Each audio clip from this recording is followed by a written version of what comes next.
हाँ तो दोस्तों, फिर से मैं लेके आ गया हूँ आपके लिए नया चैप्टर इस वीडियो का। तो जैसा कि पिछले चैप्टर में हमारी कहानी ख़त्म हो गई थी, जहाँ पे हमारा एमसी उस जगह से भागकर आ गया था। तो चलो अब हम आगे से शुरू करते हैं इस कहानी को। हमारे एमसी को दिखाया जाता है जो कि सोच रहा होता है कि आज का दिन बहुत ही ख़राब था मेरे लिए। हमारा एमसी सोफे पर आराम करते हुए सोच रहा होता है कि ये केमिस्ट्री एस लेवल की एक डेंजरस लोकेशन थी, जबकि मेरी पुरानी लाइफ में तो ये इतना मुश्किल भी नहीं था। पता नहीं हमारे एमसी को एकदम से क्या याद आ जाता है। वो अपनी जगह पे खड़ा होकर सोच रहा होता है, पर पता नहीं कैसे ये इतना सब जल्दी कैसे हो रहा है। फिर हमारे एमसी की नज़र दरवाजे पे जाती है, तो हमारा एमसी सोचता है, बोले कि ये दरवाज़ा तो मैंने बंद कर दिया था, लेकिन ये अभी खुला कैसे इस वक्त। फिर हमारा एमसी देखता है कि कमरे के अंदर बुद्धिस्ट लोगों की हाथ की माला पड़ी हुई होती है। जब एमसी उन लाल लिफाफों की तरफ देखता है तो सोच रहा होता है, बोले कि ये लाल कलर के लिफाफे, मुझे ऐसा लग रहा है कि मैं अभी बहुत बड़ी मुसीबत में फंस चुका हूँ। और उन 3 लिफाफों से एमसी को कुछ ज़्यादा ही डर लग रहा होता है, जो कि सबसे अलग पड़े होते हैं उधर। इसके कारण एमसी को पसीने भी आने लग जाते हैं, जैसा कि हम देख पा रहे हैं। तभी एमसी को एक सीढ़ी दिखाई देती है और उसे पता चलता है कि इस ऑफिस का तो 2nd फ्लोर भी है। लेकिन वो सोचता है कि जैसा यहाँ का माहौल है, मुझे लगता नहीं है कि मुझे यहाँ पर और घूमना चाहिए अभी यहाँ पर। तभी जब एमसी साइड में देखता है तो वहाँ पर एक रस्सी और एक कार्ड पड़ा हुआ होता है। तभी हम देखते हैं कि उस कार्ड पर घोस्ट रोप लिखा होता है, जो कि घोस्ट को पकड़ने वाली एक रस्सी होती है। फिर हम देखते हैं कि हमारा एमसी उस रस्सी को उठाने के लिए हाथ बढ़ा देता है आगे। मुझे लगता है कि ये मेरा रिवॉर्ड है, जो कि मुझे दिया गया है, एक घोस्ट पकड़ने वाली रस्सी। और ये बहुत अच्छी भी है, ये मेरे बहुत काम आएगी आगे चलकर। तभी वहाँ पर टेबल पे पड़े एक और वाइट पेपर पे नज़र जाती है हमारे एमसी की। हमारा एमसी जब उस लेटर को पढ़ता है तो उसमें लिखा होता है कि ये एक घोस्ट रोप है और तुम्हें अगला लेटर 7 दिन बाद मिलेगा। तभी एमसी के मन में एक ख्याल आता है, लगता है जो काम मैंने किया था उसके कारण जो 3rd टर्म में जो मुसीबत थी उसको मैंने थोड़ी देर के लिए टाल दिया है। एमसी जाते हुए सोचता है, लगता है ये पोस्ट ऑफिस इसलिए ही बनाया गया है जिससे कि घोस्ट को सरप्राइज किया जा सके और शांति बनी रहे इस दुनिया में। तभी एमसी गेट खोलते हुए सोचता है कि जब से मैं इस दुनिया में रीइंकार्नेशन हुआ हूँ, उसके बाद से पोस्ट ऑफिस मेरी लाइफ से जुड़ चुका है और मुझे बहुत एक्साइटमेंट है कि पता नहीं अब मेरी आगे की ज़िंदगी कैसी होगी इस पोस्ट ऑफिस के कारण। जबकि पुरानी ज़िंदगी में मेरा नाम द मैड गैम्बलर था। एमसी सोचता है कि पुरानी ज़िंदगी में तो मैं अपनी पावर को अवेकन नहीं कर पाया, लेकिन मुझे लगता है कि इस ज़िंदगी में मेरे पास एक चांस है जिससे कि मुझे भी पावर हासिल हो सकती है। फिर हमें एक कमरे को दिखाया जाता है जो कि एक ऑफिस होता है शेंगजेंग सिटी का। वहाँ पर एक आदमी बोल रहा होता है, क्या एक हाई स्कूल के बच्चे ने एक वाटर ड्रॉप जो घोस्ट है उससे लड़ाई करी और उसे भगा दिया, जबकि वो बच्चा तो एक ऑर्डिनरी पर्सन है। तभी हम उसी बंदे को देखते हैं जिसने हमारे एमसी के साथ मिलकर उस घोस्ट से लड़ाई की होती है और वो उस आदमी को बुरा होता है। बोले कि उस बच्चे ने उस सुपर नेचुरल इवेंट को ऐसे संभाला जैसे कि वो उससे बहुत फेमिलियर हो। तभी वो आदमी उसे रोकते हुए बोलता है, बोले कि तुम पागलों जैसी बातें करो। तभी वो आदमी बोलता है, बोले कि मेरे को जैसा लगता था मैंने आपको बता दिया है। फिर हम देखते कि वो आदमी मन में सोच रहा होता, बोले कि वो बच्चा, बोले कि वो बहुत ही अलग था और ऐसा बच्चा मैंने अपनी ज़िंदगी में अभी तक नहीं देखा था। वो ऐसा था जैसे कि कोई गैम्बलर हो। तभी जो आदमी वो सामने बैठा था वो बोलता है, क्या गैम्बलर। जब वो बच्चा वहाँ पर लड़ रहा था तब भी वो ऐसा लग रहा था जैसे वो गैम्बलिंग कर रहा है उस घोस्ट के संग। फिर वो बताता है कि जब हम 4थे फ्लोर पर पहुँचे, जब उस बच्चे ने वापस एक गैम्बलर किया और बताया कि जो ये पानी है अगर ये हमारी स्किन पे गिरता है तो उससे जो घोस्ट का किलिंग रूल है वो एक्टिवेट हो जाएगा, और उसका ये शक सही भी निकला। फिर वो बताता है, बोले कि जब भी कोई मुसीबत आई उस बच्चे ने जुआ खेला और बोले कि हर बार वो सही निकला। जो आदमी उसके सामने बैठा होता है वो भी एक पल के लिए सोचने लग जाता है हमारे एमसी के बारे में, बोले कि ये बच्चा कैसा है। फिर वो आदमी अपने पास में खड़ी एक लेडी से बोलता है, बोले कि मुझे उस बच्चे के बारे में सारी इन्फॉर्मेशन और उस एक्सीडेंट में क्या हुआ, मुझे पूरी एक रिपोर्ट चाहिए उसकी, और मुझे ये सब जल्दी चाहिए अपने पास।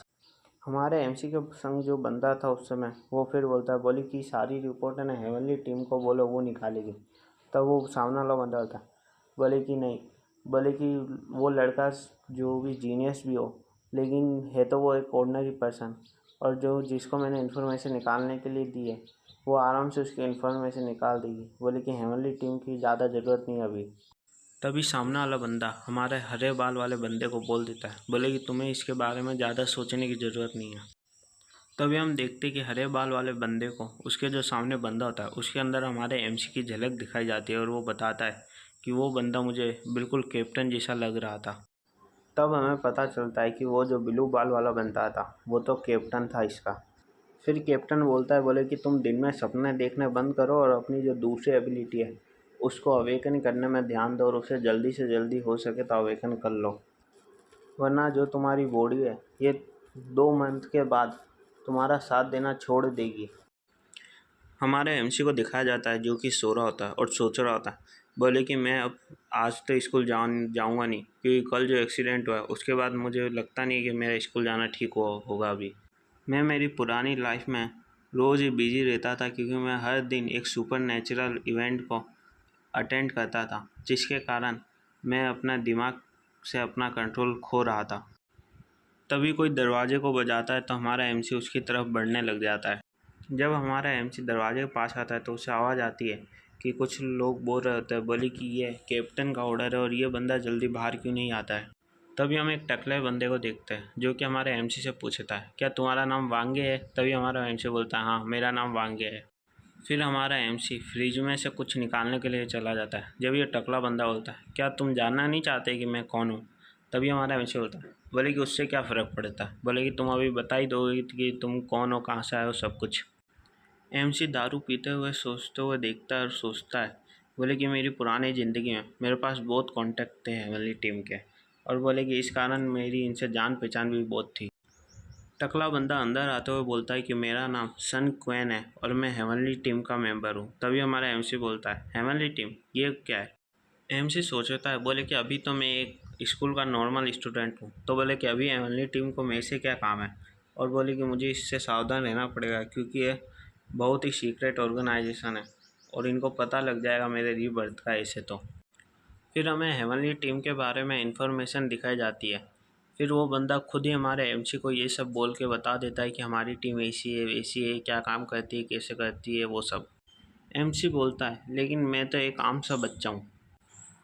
तभी वो टकला बोलता है, बोले कि कल जो तुमने काम करा है उसके हिसाब से हमें लगता है कि तुम एक जीनियस हो, और इसलिए हमें तुम जैसे जीनियस बच्चों की ज़रूरत है जो कि हमारी हेवनली टीम में आ सके या हमारा साथ दे सके।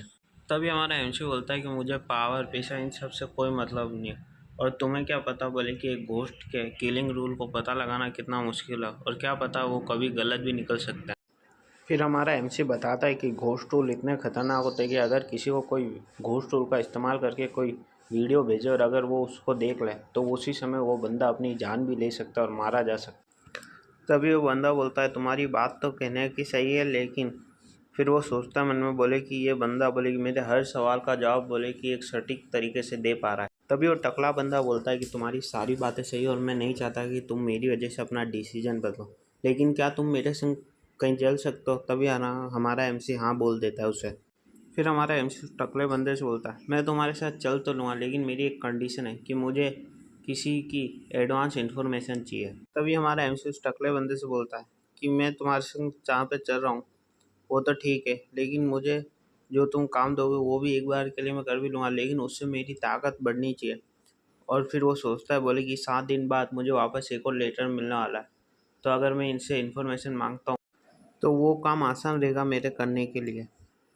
तभी हम देखते हैं कि वो टकला बंदा हमारे एमसी को बोलता है, बोले कि मुझे थोड़ा टाइम दो, मुझे ये सब की रिपोर्ट मेरे सुपीरियर को करनी होगी। और वो सोचता है मन में, क्या ये एक मामूली सा लड़का है।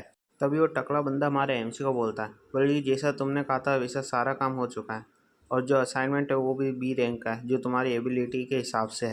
एमसी कोट पहनते हुए सोचता है, बोले कि अगर मैं इनके संग ऐसे काम करता रहा तो मुझे जो भी इन्फॉर्मेशन चाहिए वो मुझे आसानी से मिल जाएगी और ये मेरे लिए ही अच्छा होगा। और दोस्तों, इसी के संग ये चैप्टर ख़त्म होता है और इसका नेक्स्ट चैप्टर मैं कल ही अपने चैनल पर अपलोड कर दूँगा, इसलिए मेरे चैनल को सब्सक्राइब, लाइक सब कर दीजिएगा।